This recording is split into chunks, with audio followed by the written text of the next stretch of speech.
And we want to bring you some breaking news now coming from West Houston. It's happening in the area of Wirt and Antoine. As you see here from Sky HD, there is a police chase going on right now. Let's go to Andy Bass live above the scene. Andy, what can you tell us? It looks like a slow speed chase.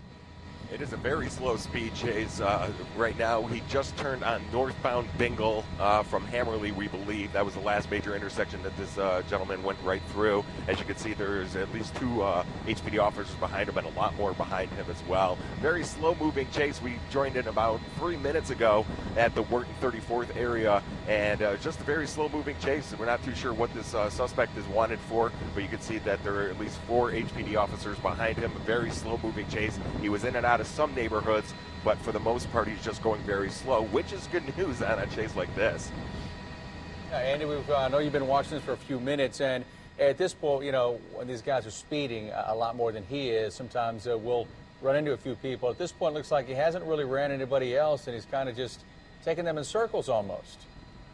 Almost, Eric. You know, we actually witnessed him almost coming to a complete stop at a stop sign. He hasn't turned on any of his blinkers, but he is being awfully cautious about his driving. It wasn't very erratic at all when we first joined on here. Like you said, a very slow chase. He hasn't cut anyone off. He hasn't, you know, gone through parking lots or tried to avoid anyone. That's just a very slow-moving chase, just not willing to pull over right now.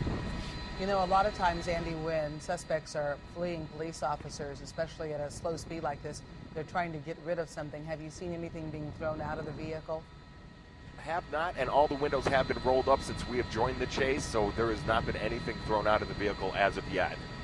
And Andy, I know sometimes you'll get different vantage points on this, just the way you're able to swing around Sky HD. Have you been able to tell how many people could possibly be in this, what looks to be a white Chevy Tahoe? I have not been able to put my camera in there to see how many people. Obviously, there's at least one person in there driving that vehicle. Haven't heard anything more on the scanners to see how many other people, if there is any other people in that vehicle. He's having to slow down right here. You said he blew through an intersection before, didn't you, that he had blown through a light? It looks like he's stopping here, and I see a police officer on ground there. That is correct, and there's spikes there out. You can see that the guys are drawn out with their pistols. Oh, we see so they got this guy surrounded along with some other people. There are spikes out, so that's why he didn't go anywhere. It looks like he's trying to back up, but it looks like they might have the drop on him. He can't back up. If we just stay with this, he's going to have to get out. He or she is going to have to get out of the vehicle pretty quickly. How many officers are there? 1, 2, 3, 4, 5, 6, 7 at least that I can count from our picture. And again, he stopped, as Andy noted, because if you look in front of the vehicle on the ground, spike strips have been laid out already. So at this point, they've got that passenger door open.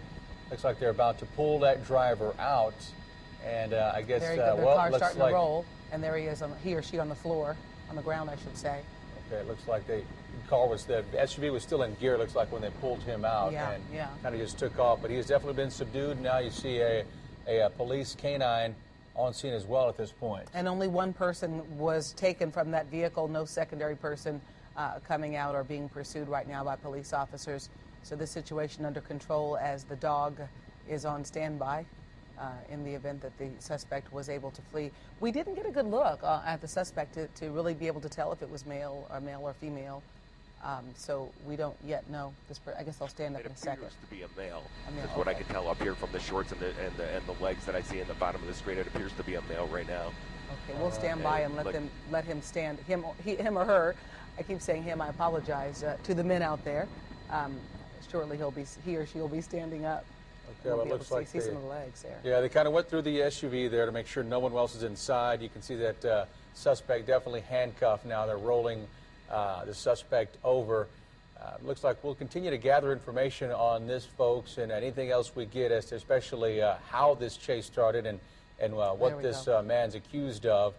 Good thing here, though, it looks like no one was injured during this chase and no shots fired either. So police able to take him in without any collateral damage, so to speak. Yes, it ended as neatly, for lack of a better word, as these things can. We'll, of course, give you more information about the suspect and why it is this pursuit began later on Eyewitness News tonight at 10. But that wraps up this police chase here from North Houston.